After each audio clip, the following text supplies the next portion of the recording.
Excel की ये window याद रखोगे तो कम से कम 5 से 6 क्वेश्चन यहीं पर खत्म हो जाते हैं। सबसे ऊपर वाला बार होता है title bar.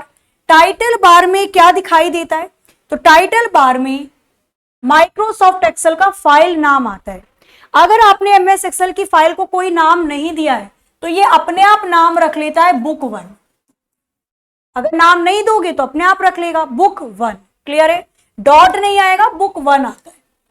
Again title bar के लेफ्ट साइड में आता है आपका स्टार्ट बटन। फाइल को सेव करना, अंडू या रिडू करना, इस वाले पोर्शन को कहा जाता है क्विक एक्सेस टूल बार। ये हमने माइक्रोसॉफ्ट वर्ड में भी पढ़ा था, क्विक एक्सेस टूल बार।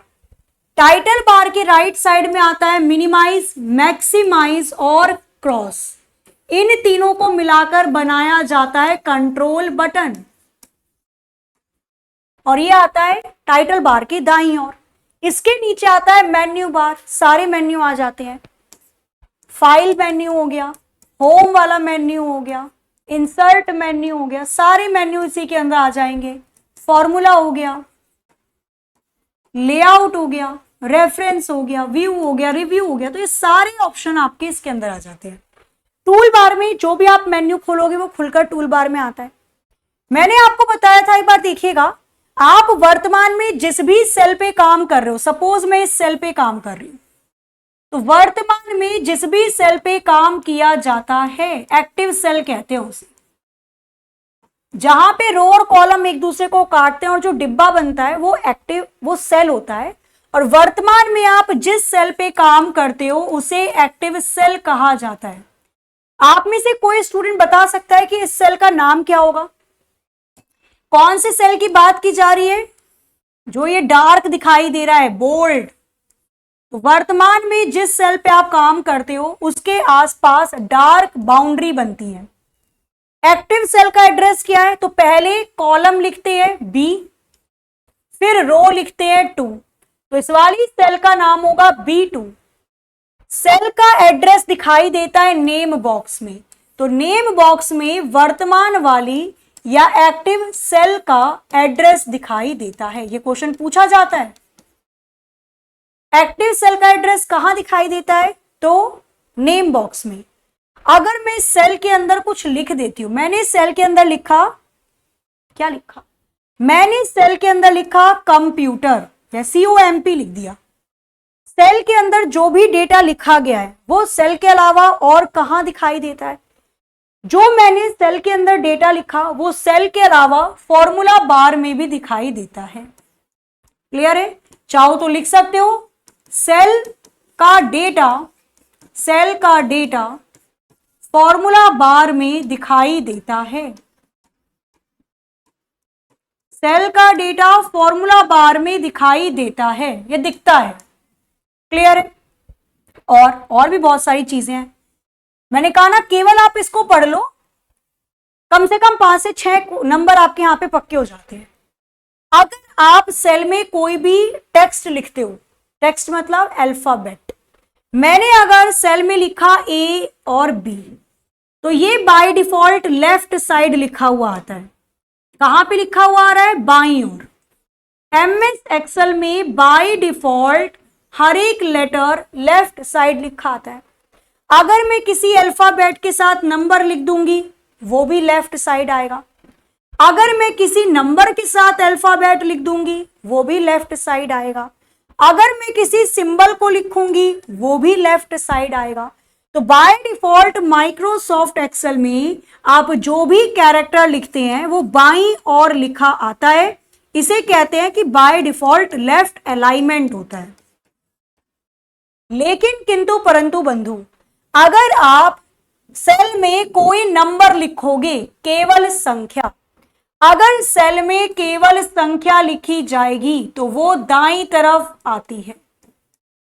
अगर आप सेल में कोई संख्या लिखते हो, केवल संख्या, ओनली नंबर, तो केवल नंबर या ओनली नंबर राइट साइड लिखा हुआ आता है, क्योंकि उसको कैलकुलेट करना होता है ना दाईं।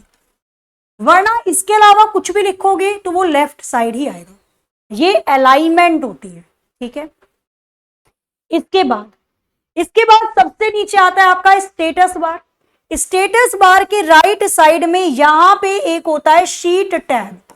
ये आपको बताता है कि आप कौन सी शीट पर काम कर रहे हो। नए वाले वर्जन में केवल एक ही शीट खुली हुई होती है, पुराने वाले वर्जन में पुराने वाले वर्जन में 3 शीट खुली होती थी, नए वाले में तो केवल एक ही होती है। स्टेटस बार के राइट साइड में मिनिमम और मैक्सिमम जूम आता है। माइक्रोसॉफ्ट एक्सेल का मिनिमम जूम 10% और मैक्सिमम 400% होता है। क्लियर है? तो इसको बसा लो, मैंने जैसे बताया पहले ही, इस डायग्राम को इस तरीके से आंखों में बसाना जिस तरीके से पुरानी मूवी में नागिन विलन की तस्वीर को आंखों में बसा लेती थी। ध्यान से देखिए इस आकृति को, मतलब आराम से बार देख लो पूरा ऊपर से नीचे तक, दोहरा लो कहां पे क्या लिखा हुआ है, फिर आगे चलते हैं, एक एक बार के बारे में जानेंगे। ठीक है?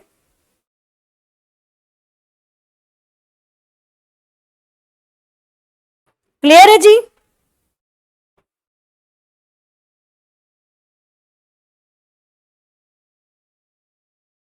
बसा लिया आंखों में, चले आगे, चलिए आ जाओ। तो ये तो हो गया हमारा पूरा का पूरा विंडो। इसी को अगर आप देखोगे पुरानी टाइम के अकॉर्डिंग, तो ये तो हमारी नई वाली है और ये ओल्ड वाली हो जाएगी। इसको भी देख लेते हैं एक बार। तो यहां पे आपको दिखाई दे रहा है क्विक एक्सेस टूल बार, ऊपर फाइल का नेम, टाइटल बार सबसे ऊपर है, नीचे आपका मेन्यू बार आ गया।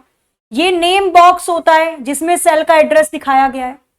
फॉर्मूला जो होता है, ये सेल के अंदर का जो भी डेटा होता है वो फॉर्मूला बार में दिखाया जाता है। ये सेल है और इस सेल का एड्रेस है C4। रेंज मैंने आपको कल बताई थी, अभी भी बता दूंगी। स्टेटस बार सबसे नीचे होता है, इसके ऊपर होता है शीट टैब। पहले 3 शीट खुली होती थी, शीट 1, शीट 2, शीट 3, बाकी सब तो सेम ही है जो हमने पढ़ा है। ठीक है? इसके बाद आती है बारी, ये बहुत अच्छे से आपको समझ में आ गया होगा। इसके बाद आती है बारी हमारे टैब को और ज्यादा डिटेल से और इमेज के साथ पढ़ने की। ये वाला पोर्शन चित्र के साथ ही होगा आपका। ठीक है? फॉर्मूला होगा जो मैं लिख के करवाऊंगी। यहां पर आपको दिखाई दे रहा है, ये जो बीच में दिखाई दे रहा है, इसे कहा जाता है टैब या इसे मेन्यू बार कहते हैं। ठीक है? इसे मेन्यू बार कहा जाता है, उसे टैब भी कहा जाता है, मेन्यू टैब कहा जाता है। इसमें आता है फाइल वाला ऑप्शन, होम वाला ऑप्शन, इंसर्ट वाला option, page layout, formula, data, review, view और डेवलपर तो खैर अलग है। तो किसका इस्तेमाल किसमें किया जाता है या कौन से मेन्यू में कौन कौन सा डेटा आता है वो सभी को देखेंगे। सबसे पहले हम बात करते हैं होम वाले टैब की। यहां पर आपने देखा हो तो ये हरा सा अंडरलाइन होम टैब में दिया हुआ है।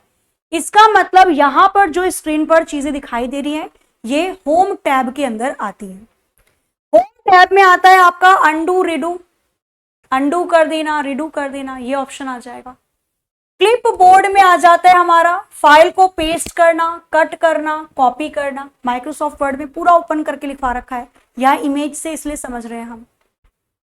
फॉन्ट वाले, फॉन्ट का मतलब होता है अक्षर, अक्षर वाले ऑप्शन में कैलिब्री बाय डिफॉल्ट पहले से मौजूद फॉन्ट का फेस होता है कैलिब्री और अक्षर का साइज होता है 11। इसमें सब आएगा, कैपिटल लेटर करना है, स्मॉल लेटर करना है, बोल्ड, इटैलिक, अंडरलाइन, अगर हाईलाइट करना है तो ये सारे ऑप्शन इसके अंदर मिलेंगे फॉन्ट में।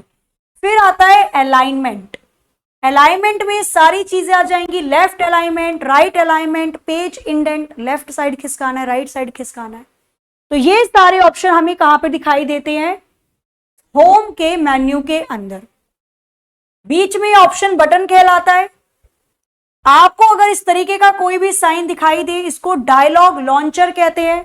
इसको करोगे फॉन्ट का डायलॉग बॉक्स खुलकर आ जाएगा। डायलॉग बॉक्स को खोलने के लिए कंट्रोल के साथ डी का इस्तेमाल किया जाता है।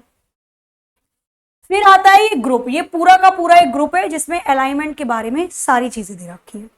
तो होम वाले टैब में ये सारे की सारा डेटा दिखता है। हमने जो माइक्रोसॉफ्ट वर्ड में पढ़ा 80% दोनों सेम है, फॉर्मूले वाले को छोड़कर। ठीक है जी, आगे आ जाओ। तो यहां पर मैं आपको बता ही रही हूं, हम बात कर रहे हैं किसके बारे में? ये बीच वाले टैब के बारे में। और इसे मेन्यू बार या टैब के नाम से जानते हैं। इसे मेन्यू बार या टैब के नाम से जाना जाता है। क्लियर है? आ जाओ, शुरू से शुरू किया। यहां पे सबसे पहले कौन सा बार आता है? तो सबसे पहले आता है हमारा फाइल वाला मेन्यू बार। फाइल के अंदर क्या आ जाएगा? डॉक्यूमेंट को सेव करना। सेव करने के लिए कंट्रोल के साथ एस का इस्तेमाल करते हैं। सेव एज F12 का इस्तेमाल करते हैं। कोई फाइल पहले से सेव है, उसको दूसरी बार दूसरी जगह सेव करना है तो सेव एज। फाइल को ओपन करने के लिए कंट्रोल के साथ O का यूज किया जाएगा और बंद करने के लिए कंट्रोल के साथ W का यूज किया जाएगा। इंफॉर्मेशन, रिसेंट, न्यू, नए डॉक्यूमेंट को खोलने के लिए कंट्रोल के साथ N का यूज किया जाता है और डेटा को प्रिंट करने के लिए कंट्रोल के साथ P का इस्तेमाल किया जाता है। डेटा को सेव करने के लिए कंट्रोल के साथ S का इस्तेमाल किया जाता है और हेल्प के लिए F1 की होती है। बाहर निकलने के लिए एस्केप का इस्तेमाल होता है। तो कुल मिलाकर ये सारे के सारे ऑप्शन कहां दिखाई देते हैं? तो ये फाइल के मेन्यू टैब में दिखाई देते हैं। ये सारे ऑप्शन कहां दिखाई देते हैं? तो ये फाइल के मेन्यू टैब में दिखाई देते हैं। क्लियर है? चले आगे। हाँ जी, मेन्यू बार में सबसे पहले फाइल। बच्चा बात करोगे तो क्लास समझ में नहीं आएगी और अगर पढ़ने आए हो तो आपके पास फुर्सत नहीं होनी चाहिए क्लास में बात करने की। क्लियर है सारी चीजें? आगे चलते हैं। इसके बाद नेक्स्ट आता है आपका होम टैब, जिसके बारे में मैंने स्टार्टिंग में बहुत चीजें बता दी। दूसरे नंबर पे आता है आपका होम टैब। सेकंड नंबर पे आता है होम टैब। क्लियर है? इसमें आता है रिबन। रिबन पूरा का पूरा ये रिबन जो है। Clip board. क्लिप बोर्ड के अंदर सेम माइक्रोसॉफ्ट वर्ड वाले जो मैराथन थी 2 घंटे वाली, उसमें किया हुआ है हमने। सबसे पहला आता है ऑप्शन क्लिप बोर्ड। इसमें आता है कौन कौन से ऑप्शन? डेटा को पेस्ट करना, कट करना, कॉपी करना और फॉर्मेट को पेंट कर लेना। तो ये चारों ऑप्शन हमारे क्लिप बोर्ड के अंतर्गत आते हैं। क्लिप बोर्ड के बाद आता है फॉन्ट, अक्षर से रिलेटेड डेटा को देखने के लिए। अब अक्षर के अंदर आप जो भी चेंज करना चाहते हो वो सारी चीजें फॉन्ट के डायलॉग बॉक्स में आ जाएंगी। बोल्ड करना है, इटैलिक करना है, अंडरलाइन करना है, अक्षर के साइज को या बॉडी को चेंज करना है, अक्षर का आकार या डिजाइन चेंज करना है, कैपिटल लेटर में लिखना है या स्मॉल लेटर में लिखना है। तो ये सारे ऑप्शन आते हैं हमारे फॉन्ट वाले डायलॉग बॉक्स में। इसके बाद आता है अलाइनमेंट। आप जो भी डेटा लिख रहे हैं वो कैसे अलाइन करेगा, इधर की साइड लिखा होगा। डेटा या तो लेफ्ट साइड लिखा हुआ आता है, बाईं ओर चिपका हुआ आएगा। बाय डिफॉल्ट लेफ्ट अलाइनमेंट होती है, डायग्राम में पढ़ा है हमने।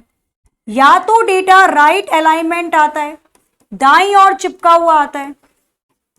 या तो डेटा और किधर जाएगा अलाइनमेंट में, लेफ्ट हो गया, राइट हो गया। या तो डेटा जस्टिफाई होता है और या फिर सेंटर में डेटा चिपका हुआ होगा, बीच में आ जाएगा।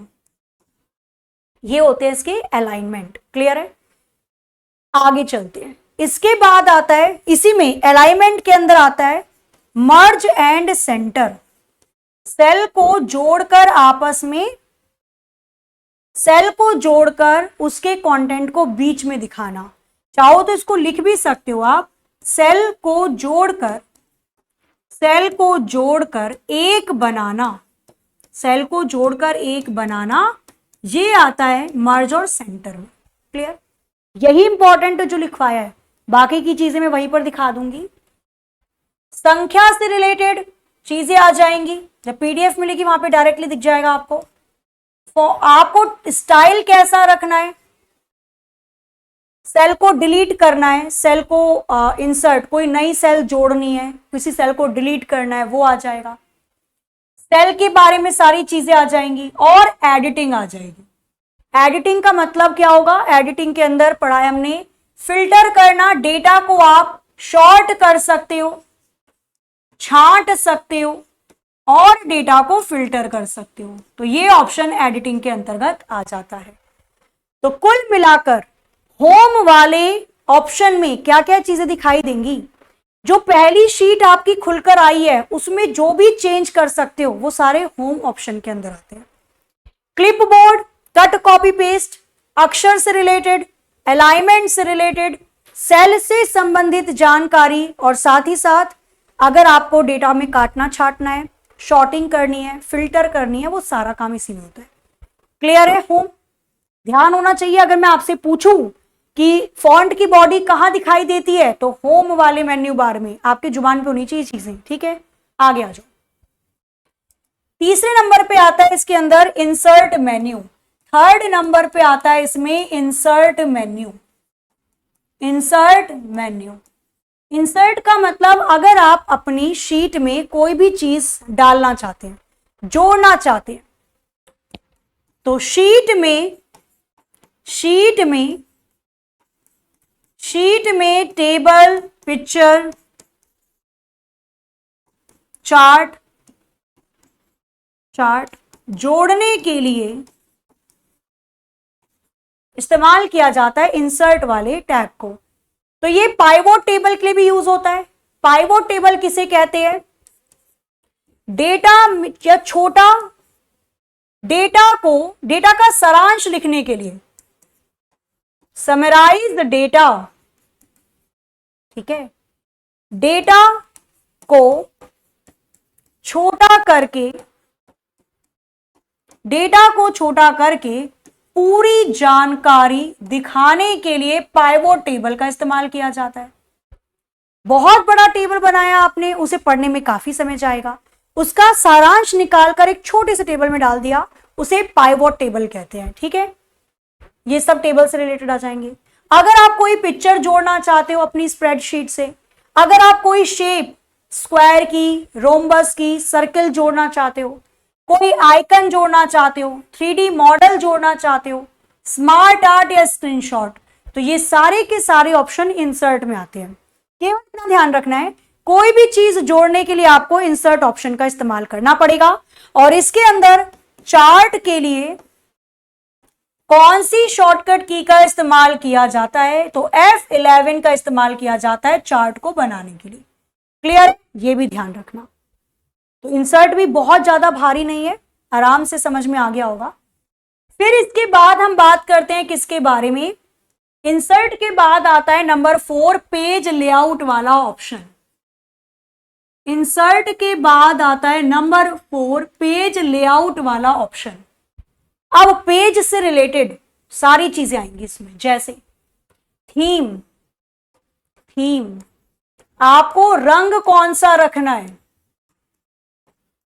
Number 2 page setup. यहां पर पेज का मतलब स्प्रेडशीट होती है। पेज सेटअप में आपको मार्जिन कैसा रखना है, पेज सेटअप में आपको मार्जिन कैसा रखना है। पेज मार्जिन पता है ना? मार्जिन का मतलब होता है लेफ्ट, राइट, टॉप, बॉटम, जो जगह छोड़ी जाती है। पेज ओरिएंटेशन कैसा रखना है, पेज ओरिएंटेशन कैसा रखना है। इसमें भी पोर्ट्रेट मोड का ही होता है पेज, लंबाई ज्यादा चौड़ाई कम।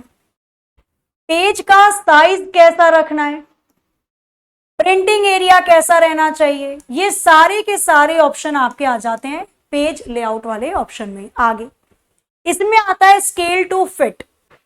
इसमें आता है स्केल टू फिट, मतलब आपको रो की हाइट कितनी रखनी है और आपको कॉलम की चौड़ाई कितनी रखनी है। याद है या भूल गए? बताया था मैंने कल। क्या कह रहे हो, भूल गए? रो की हाइट मैक्सिमम 409 पॉइंट होती है और कॉलम की वेट 255 कैरेक्टर होती है। याद है ना? तो यहां से क्वेश्चन पूछे जाते हैं। हम सोचते हैं कहां से पूछ रहा है एग्जाम में, तो केवल आप टैब को याद कर लो, आपको सारी चीजें अपने आप आ जाएंगी। इसके बाद शीट ऑप्शन। शीट ऑप्शन मतलब आपको अगर ग्रिड लाइंस देखनी है, ग्रिड लाइन मतलब अगर आप शीट में सारी लाइनें देखना चाहते हो रो और कॉलम को, तो ग्रिड लाइन का इस्तेमाल किया जाता है। इसमें आता है पिक्चर को अरेंज करना, चित्र को अरेंज करना, पिक्चर को या चित्र को अरेंज करना। ठीक है, आप चित्र को फॉरवर्ड जो डेटा लिखा है उसके आगे लगाना चाहते हो, बैकवर्ड जो डेटा लिखा है उसके पीछे लगाना चाहते हो, किसी पेन को सिलेक्ट करना चाहते हो या अलाइन करना चाहते हो। तो कुल मिलाकर ये सारे के सारे ऑप्शन किसमें आते हैं? पेज ओरिएंटेशन में। सबसे इंपॉर्टेंट क्या है मैंने लिख ही दिया है, मार्जिन, ओरिएंटेशन, साइज, प्रिंट, रो की हाइट, कॉलम की विड्थ, तो ये बहुत इंपॉर्टेंट है। चलिए आगे नेक्स्ट। इसके बाद आता है 5वें नंबर पे फॉर्मूला। फॉर्मूले तो हम करेंगे नेक्स्ट क्लास में, ठीक है, वो तो खैर मैं लिखवा के करवाऊंगी, उसका तो कोई और विकल्प ही नहीं है। इसके बाद हम बात करते हैं 5th नंबर पे आता है कौन सा बार? फॉर्मूला वाला बार, फॉर्मूला वाला मेन्यू। फॉर्मूले मेन्यू में आता है इंसर्ट फंक्शन, कोई फंक्शन अगर आप खुद से लगाना चाहते हो, ऑटो सम, रिसेंटली यूज्ड, वो प्रोग्राम या वो फॉर्मूले जो आपने तुरंत अभी अभी इस्तेमाल किए होंगे, फाइनेंशियल फंक्शन जो पैसों से संबंधित होते हैं, लॉजिकल फंक्शन जैसे and, false, if error, if any, ये सारे आ जाएंगे। टेक्स्ट फंक्शन जो अक्षरों से रिलेटेड फॉर्मूले होते हैं, डेट और टाइम जो समय और आपके तारीख से रिलेटेड फंक्शन होते हैं, लुकअप रेफरेंस किसी डेटा को ढूंढने के लिए कोई फंक्शन लगाया जाता है, मैथ्स, ट्रिग्नोमेट्री अगर कैलकुलेशन कर रहे हो तो इस फंक्शन का इस्तेमाल करते हैं, मोर फंक्शन और भी बहुत सारे हैं। तो ये सारे के सारे फॉर्मूले आपको दिखाई देते हैं फॉर्मूले वाले बार के अंदर। फिर आता है नेम मैनेजर, हालांकि इतना इंपॉर्टेंट नहीं है, किसी का नेम डिफाइन करना है तो भी लगा दो, नहीं दिखाना है तो भी लगा दो। कुल मिलाकर केवल ये ध्यान रखना सारे फॉर्मूले फॉर्मूले बार के अंदर ही आते हैं। अब किस फॉर्मूले का काम क्या होता है वो हम देखेंगे बहुत ओपन करके, जिसमें मैं केवल फॉर्मूले के बारे में बताऊंगी। ठीक है, सारे फॉर्मूले फॉर्मूले मेन्यू में आते हैं, सारे फॉर्मूले फॉर्मूले मेन्यू में आते हैं। तो यहां पे आपको दिखाई दे रहा होगा लॉजिकल वाले फंक्शन में एंड, इफ, एल्स, ये सारे फंक्शन आ रहे हैं। ठीक है, ऐसे ही सबका अपना अपना एरिया होता है। मैथ्स के लिए मैथ्स और ट्रिग्नोमेट्री फंक्शन का इस्तेमाल करते हैं, डिस्काउंट बट्टा निकालना है तो फाइनेंशियल फंक्शन का इस्तेमाल किया जाता है, अक्षरों में छेड़छाड़ करनी है तो टेक्स्ट फंक्शन का इस्तेमाल किया जाता है, और एक और फंक्शन था, बहुत सारे फंक्शन है इसके अंदर तो खैर। और फाइनेंशियल फंक्शन हो गया लुकअप रेफरेंस, किसी डेटा को ढूंढना है तो लुकअप और रेफरेंस फंक्शन का इस्तेमाल किया जाता है। ठीक है, आगे आ जाओ नेक्स्ट, फॉर्मूला भी हो गया। फॉर्मूले के बाद कौन सा मेन्यू आता है हमारे मेन्यू बार के अंदर? इसके बाद आता है डेटा मेन्यू। डेटा मेन्यू में कौन कौन सी चीजें आ जाएंगी? From access, from web, from text. आप डेटा को कहां से लेना चाहते हो? डेटा को इंसर्ट करने के, डेटा को इंसर्ट करने के, अपडेट करने के, कनेक्ट करने के, फिल्टर, शॉर्ट और फिल्टर करने के,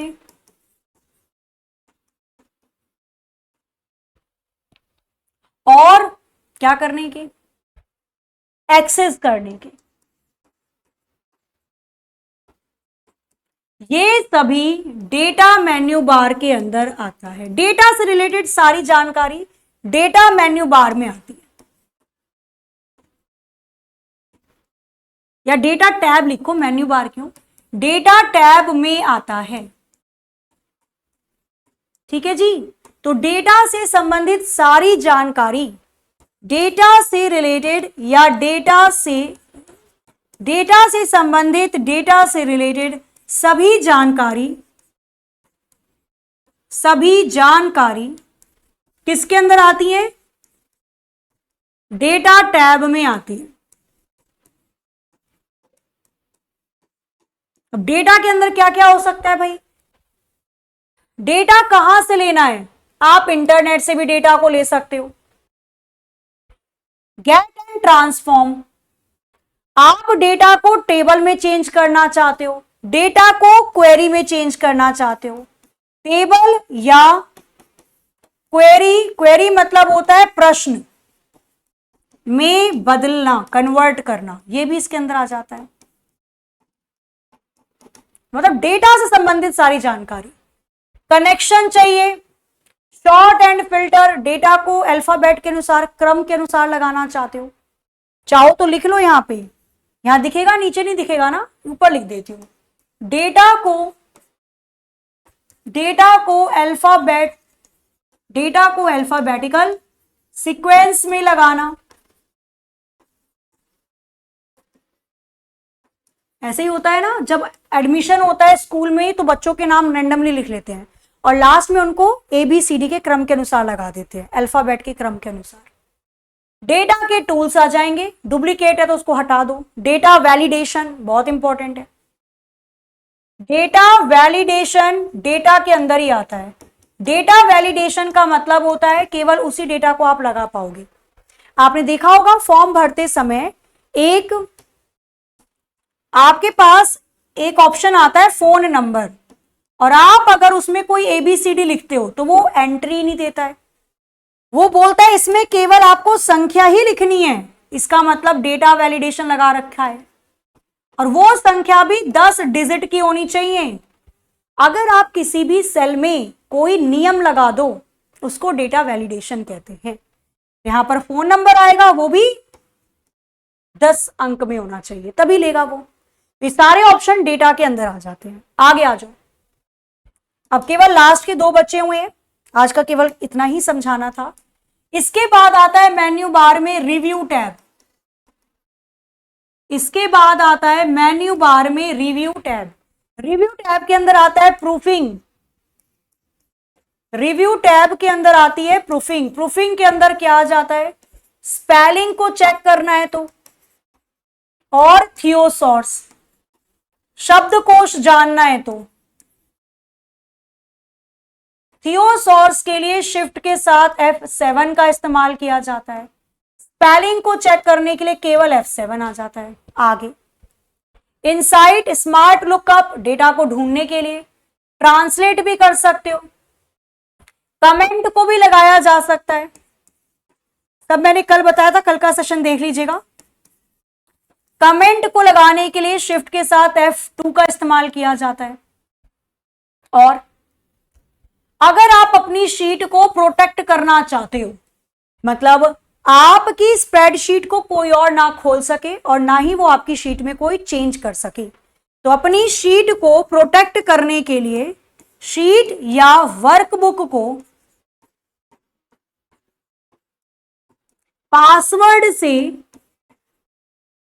पासवर्ड लगाकर प्रोटेक्ट करने के लिए, पासवर्ड लगाकर प्रोटेक्ट करने के लिए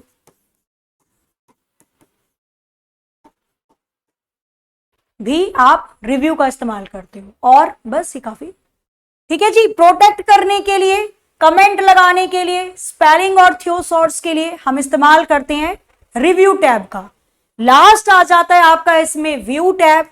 व्यू टैब का मतलब क्या होता है, अब जब आपने चीजों को बना लिया या बनते समय भी आप अब अपने पेज को या स्प्रेडशीट को कितने तरीके से देख सकते हैं, तो लास्ट आता है इसके अंदर व्यू टैब। हमने माइक्रोसॉफ्ट वर्ड में 5 व्यू पढ़े थे, 5 तरीके से आप वर्ड को देख सकते थे, याद है? वेब लेआउट व्यू था, रीडिंग व्यू था, आउटलाइन था, ड्राफ्ट था, नॉर्मल व्यू था। इसी तरीके से यहां पर भी व्यू होते हैं। व्यू टैब में आप वर्कबुक को 4 प्रकार से देख सकते हो। कितने प्रकार से देखा जा सकता है? 4। एक होता है नॉर्मल व्यू, साधारण तरीके से। एक होता है पेज ब्रेक प्रीव्यू, पेज को हाफ पार्ट में तोड़कर दिखाया जाएगा। फिर आता है पेज लेआउट व्यू, और इसके बाद आता है कस्टम व्यू। अपने अकॉर्डिंग भी आप इसको देख सकते हैं। पेज को देखने के 4 तरीके होते हैं MS एक्सेल में। इसके बाद आता है शो। कोई भी चीज देखने के लिए हम व्यू टैब के अंतर्गत आते हैं, जिसमें ये आपको रूलर दिखाता है। रूलर का मतलब होता है स्केल, कहां कहां पे है। जिसमें आपको ये ग्रिड लाइन दिखाता है, ग्रिड लाइन का मतलब होता है अक्षांश देशांश, कुल मिलाकर रो और कॉलम की लाइनें जो खींची गई हैं। इसमें आपको ये हेडिंग भी दिखाता है और ये भी दिखा देगा कि कौन कौन से फॉर्मूलों का इस्तेमाल किया गया है इसके अंदर। इन सभी चीजों को देखना है तो भी व्यू टैब के अंदर दिखाया जाएगा। स्प्रेडशीट का जूम, स्प्रेडशीट को कितना जूम कर सकते हैं, ये भी इसी के अंदर आता है। तो मिनिमम जूम 10% होता है, मैक्सिमम 400% होता है। और न्यू विंडो को लाना, अरेंज करना, फ्रीज कर देना, ये सारे ऑप्शन इसी के अंदर आएंगे। स्विच विंडो को करना, आप एक से दूसरे विंडो पर जाना चाहते हो एमएस एक्सेल के, तो भी हम व्यू टैब का इस्तेमाल किया करते हैं। और व्यू टैब का इस्तेमाल किया जाता है मैक्रो को लगाने के लिए भी। तो मैक्रो तो खैर बहुत इंपॉर्टेंट है, भूलना ही नहीं है आपको। मैक्रो को लगाने के लिए भी व्यू टैब का इस्तेमाल करते हैं। मैक्रो के लिए ऑल्ट के साथ F8 का इस्तेमाल किया जाता है। विजुअल बेसिक भाषा का इस्तेमाल करके, विजुअल बेसिक भाषा का इस्तेमाल करके मैक्रो को बनाया गया था। विजुअल बेसिक भाषा का इस्तेमाल करके मैक्रो प्रोग्राम को बनाया गया था। और इसका काम क्या होता है? इसका काम होता है रिपीटेड काम को रिकॉर्ड करना। रिपीटेड काम को रिकॉर्ड करना, बस।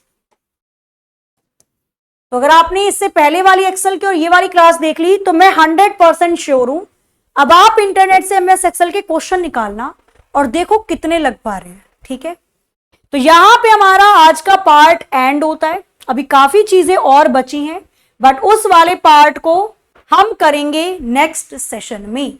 ठीक है, बताइए पहले कितना समझ में आया आज के सेशन से चीजें।